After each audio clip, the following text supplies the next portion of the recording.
Hi, and welcome to another edition of This Week in East Brunswick, the town's own news and information program.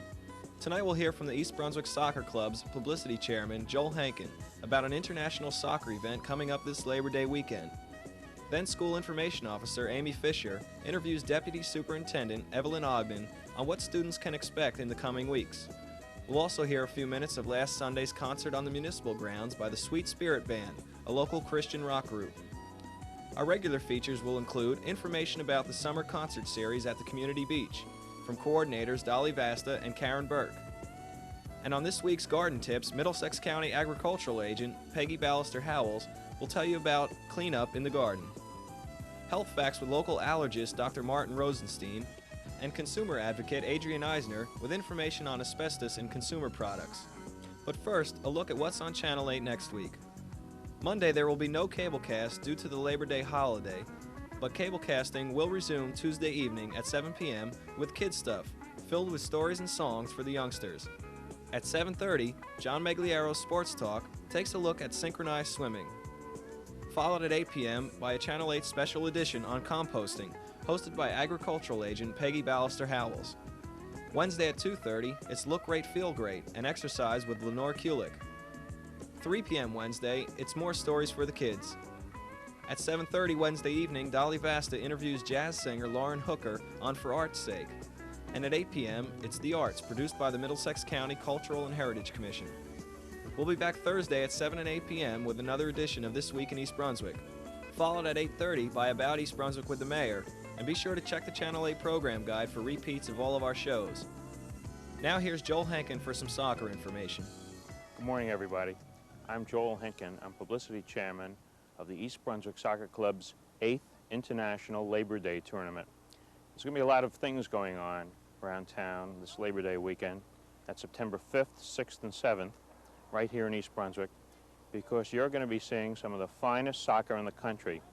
Teams from, Pennsylvania, Delaware, Connecticut, Virginia, and Canadian teams will be here to play in one of the major soccer tournaments in the Northeast. Just tell you a little bit about the East Brunswick soccer program.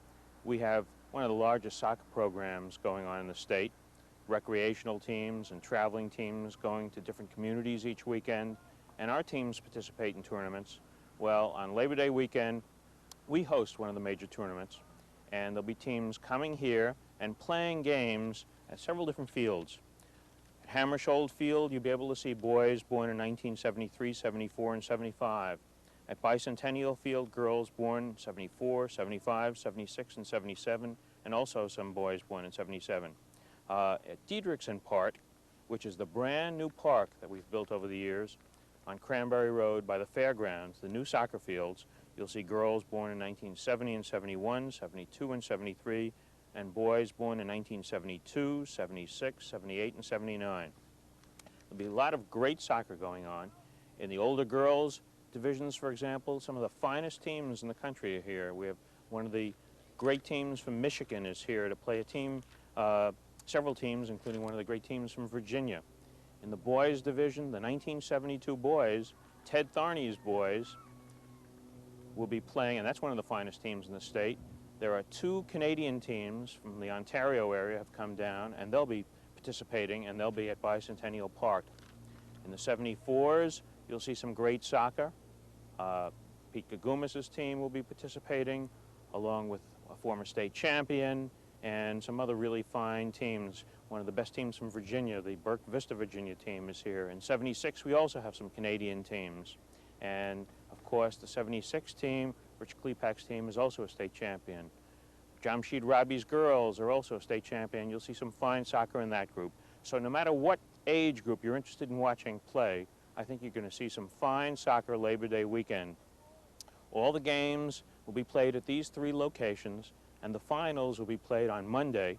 That's on Monday, on Labor Day, September 7th, at the park, the brand new Diedrichson Park, which is right on Cranberry Road, and right in the back, the brand new fields have been set up, and you'll see some exciting soccer. At each of these fields, by the way, every day there'll be refreshment stands where you can get soft drinks, hot dogs, programs, T-shirts, sweatshirts, many different souvenirs of this fine tournament. And one key thing is the work that's being done in this tournament. It's a total volunteer effort. We are one of the largest programs in town, and the coaches all volunteer. Nobody is paid for their work.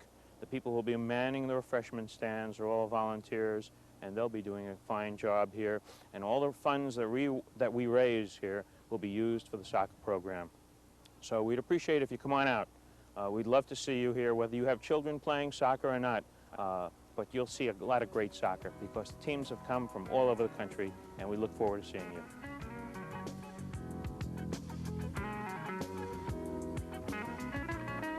Hi, I'm Amy Fisher. I'm the information officer for the school district. Tuesday, September 8th is the big day. It's the first day of school for the new school year for our students. Today I have with me Dr. Evelyn Ogden, who is our deputy superintendent. She began working in the school district last May and has been working hard ever since to plan for the new school year. So Dr. Ogden, could you tell us some of the things that will be happening next week and the weeks afterwards? Well, I think this is going to be an exciting year. For years, people have been reading novels and futurist reports on the year 2000, and that's always seemed like a very long time. This year, the future really is now in East Brunswick. The kindergarten class entering this fall is the graduating class of the year 2000. So for them, the future is really the present. In keeping with that theme, this year we're going to be doing more with computers for the enhancement of instruction in science, in art, in accounting, in special education using voice synthesizers. So there are a lot of exciting technological kinds of things that we will be doing to enhance instruction. And we're also not neglecting the past, I understand? No, one of the future trends that people have been telling us that it's going to be even more important to have a broad basic education. We'll be focusing on all the traditional subjects as well. We will be looking in two particular goals for this year. One will be critical thinking, trying to enhance students' ability to do more than memorize information but really apply it. And we'll be looking at the student at risk in particular and focusing programs on trying to reduce the non-academic problems that affect students in the classroom. And this year is the year of the observance of the bicentennial of the Constitution, and I know our school district particularly is doing a lot. Could you tell us some of the things that will be happening in respect to that? We have activities for the bicentennial for the Constitution plan for every grade level. Starting September 15th and 16th, on those 2 days, the Social Studies Department will be conducting activities from kindergarten right through grade 12. And our Institute for Political and Legal Education throughout the year will be studying the Constitution in depth and the Bill of Rights, being involved in competitions related to that. Yes, we're very fortunate that our Social Studies Supervisor, Bob Flood, is the coordinator for the 12th Congressional District, and it's a national competition, so we expect to be doing really interesting things. And our Affirmative Action Committee has adopted the Constitution as its theme for the year, so we'll be doing a lot, I know, in that respect. Well, thank you very much for being with us. I know that you're really busy. People think that because students aren't in school in this summer, nobody's working, but I can assure you that everybody has been working very hard all summer to get ready for September the 8th. That will be a half-day session. This year, all half-day dismissal times, whether or not lunch is served, will be the same. The times are up on Channel 8 on the community bulletin board, and you can refer to them. They're also printed in your information guide calendar. If you haven't received a copy, please call my office and we'll be happy to send you one. Thanks for watching. Hi, this is Peggy Ballister-Howells, Middlesex County Agricultural Agent. And we're in my backyard today in the shady part of the garden. And we're going to talk about just a little garden maintenance that has to be done at this time of year in order to keep the garden looking healthy and spiffy, and so that it'll come back and look good again next year, which is very important since most of the things planted here are perennials.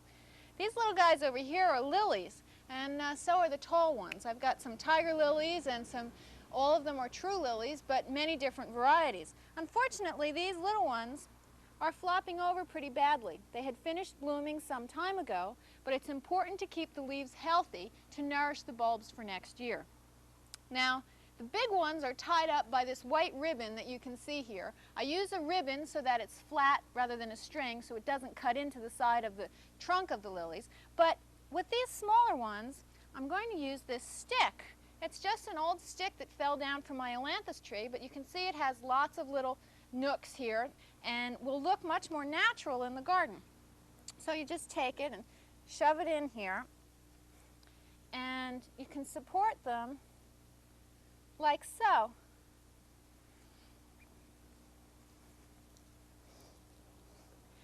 It holds the lilies up nicely, and it looks much more natural, a lot more attractive than metal stakes or wires or anything else that you can use. And when you're passing through the garden, it blends in and you don't even know that they're there. Now, something else that has to be done with lilies is that these are the seed pods. Each one of these had been a beautiful blossom, but the blossoms are long gone. These seed pods are developing, and while it's nice to know that they could make seeds, it's taking the strength from the plant. So it's important that all of these be pruned off. If the energy goes into making seeds, then the energy doesn't go into nourishing the bulb for next year. And that's very important. Got to reach up and get these tall ones too.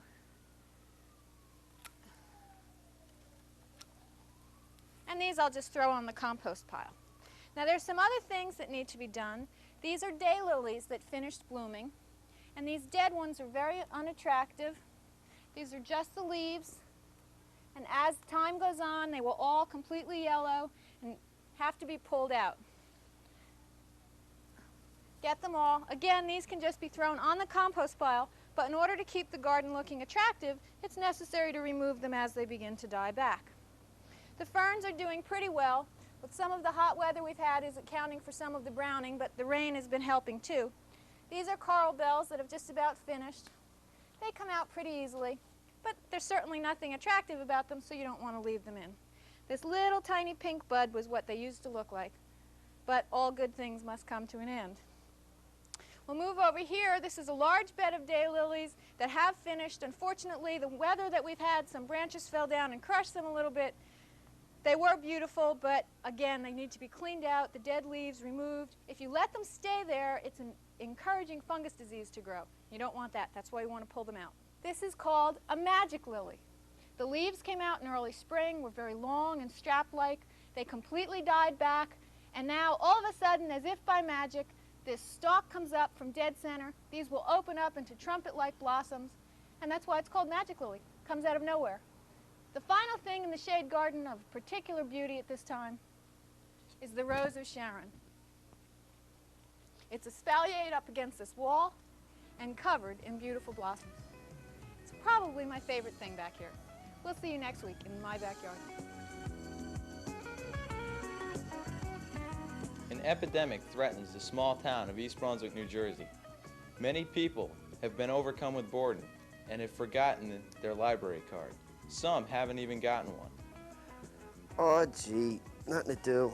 Nobody around to play ball, and all the stores are closed. I don't know what I'm going to do. I know. I'll get to my East Brunswick Public Library and take out a good book. There I can read it, enjoy it, and learn something, too. Let me get my card. Oh, no. I left it home. Now what am I going to do? Back to boredom. To prevent this from happening to you, carry your library card with you at all times. If you have one, use it, and if you don't, get one. Your library card. Don't leave home without it. About 200 people came out to hear the Sweet Spirit Christian rock band Sunday night. The show, performed at the gazebo of the municipal complex, was one of the last concert events of the summer. The show was organized by the youth group at the Assembly of God Church. Let's take a listen.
Frick, how come you're so sad looking today? Oh gosh, you know something, Freck? It's summer's almost over and our concert season's over, and I don't know, there's just kind of nothing to look forward to. Wait a minute. Concerts aren't over. What do you mean they're not over? We have one more to go. You're putting me on. Come on. I just wanted to see if you remember. I figured that, but you know, come on. Shall we Out tell with her? the info. Okay, let's see. September 6th, Labor Day weekend. Uh-huh. And this time it's at 6 o'clock at night, so all of you out there remember, 6 o'clock, not 7, it gets darker early now. Correct. We're having Benny Snyder and his 20-piece 40s orchestra. And they're really dynamite. They've been playing down all around the shore regions all summer long, and I've been reading all great things about them. And they're going to invite everybody to get up and jitterbug and dance and end the holiday in the right kind of spirit. Absolutely, and the community beach is the best place in the world to do it. Oh, we've had a great summer here, haven't we? We have. Sure, well, we haven't worried about rain. We worry about a lot of rain, but it's not going to rain this week. Oh, it certainly isn't. But In if it case. does rain on Sunday the 6th, the concert will be the following night, Monday night, which is really Labor Day, at 6 o'clock. And put your hands over your ears, because I don't want you to hear this, Karen. If it really rains that Monday at 6 o'clock, the concert will be at the Senior Center. So you have all kinds of things to remember. But just be here. And bring the kids early, take a swim, have a little nosh over at the refreshment stand. What do you say? Yeah. The refreshment stand will be open the whole night. And it's free? I'll leave the concert. The concert is free. That's the right. refreshment stand is not. Right. I don't want to get in any trouble here on our last one. Oh, well, by the way, why don't you really introduce yourselves? You know, all summer long people have been going around saying, hey, Frick, hey, Frack. I knew we made it at the 4th of July celebration when they said, hey, there's Frick and Frack. Right. I'm Karen Burke from manager of the Division of Recreation, and it's been a great summer. We hope to see you down here to celebrate the close of the summer, and this is Dolly Vasta, and I'm arts coordinator, and I better see all of you here. And won't someone ask me to dance, please? I know you never will. you have sand in your shoes. That's right.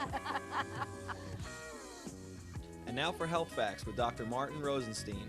Dr. Rosenstein is an allergist practicing in East Brunswick. I would like to talk about the medical treatment of hay fever. Hay fever, or allergic rhinitis as it is frequently called, is a condition which affects a large portion of the population. And although it is not life-threatening, it certainly makes a lot of us very uncomfortable, especially at this time of year. Of course, avoidance of the offending pollen is the very best form of treatment. However, few of us are fortunate enough to spend the pollen season cruising the high seas. As a result, a tremendous variety of drugs have been developed and crowd the pharmacy shelves. Some are prescription, others non-prescription. Some vary from one another only in name or color. I will try to classify the various types of hay fever medications and tell you a little bit about each group. The first and probably the most famous class are the antihistamines. They form the foundation of symptomatic therapy of hay fever. They are useful in controlling sneezing, itching, nasal discharge, and postnasal drip. but are less effective against nasal obstruction and eye symptoms. In clinical use, they are most effective if given early, at the very first sign of symptoms. As a group, they often cause drowsiness and lethargy, although certain individuals, especially young children, may become hyperactive due to their use. They may also cause dry mouth, blurred vision, and urinary retention. Recently, an antihistamine whose brand name is Seldane has been developed, which rarely causes drowsiness. This has led to tremendous sales of this product, and future antihistamines will probably be developed along these lines. Antihistamines are almost always administered orally. Another class of drug to aid hay fever sufferers is the decongestants. They are administered either orally or by inhalation. The oral preparations are administered alone or more commonly in combination products with the antihistamines. The decongestants function most effectively in relieving nasal blockage and swelling. They can cause nervousness and insomnia and should be used with caution in people with high blood pressure and heart disease. Nasal decongestant sprays are very commonly used and extremely commonly abused. They are quite popular because they offer extremely rapid relief. However, if used for more than 3 or 4 days, or if used to excess, they may cause a rebound phenomena wherein the swelling of the membranes following their use is more severe than it was when the spray was first used. This rapidly causes dependence on the product, and thus extreme caution should be used with these decongestant sprays. In recent years, a product called cromolyn, previously used as a preventative drug in some asthmatics, has been used to prevent symptoms in some persons with hay fever. It comes as both a nasal spray and eye drop, and to have any chance of success, it must be started before the onset of the pollen season, used regularly, and continued throughout the duration of the season. Cromolyn has few side effects. If the previous medications don't relieve the sufferer, the next category of drugs used are cortisone or steroid preparations. Cortisone medication has a reputation for potential severe side effects. This reputation is deserved, but if used cautiously under the careful supervision of your physician, these drugs can be quite effective. The safest group of the cortisone medications are the topicals. These are both nasal sprays and eye drops, which because of their local action are usually quite effective and relatively safe. If all else fails, then either oral or injectable cortisone can be used. The injectables frequently are given in a depot fashion, wherein they are released over a period of time. The advantage of this is a longer duration of effectiveness. However, I personally prefer the oral form because it gives me more control over the situation. I can always discontinue the oral drug if appropriate, whereas the injected drug is there to stay for its effective life. Allergy desensitization therapy is an entire other category of treatment. It is preventative, safe, and when appropriate, a very successful mode of therapy. Over-the-counter preparations to combat hay fever are fine for early mild symptoms. However, if your symptoms become more severe or last a long time, I urge you to see your physician. My name is Dr. Martin Rosenstein, and this has been Health Facts.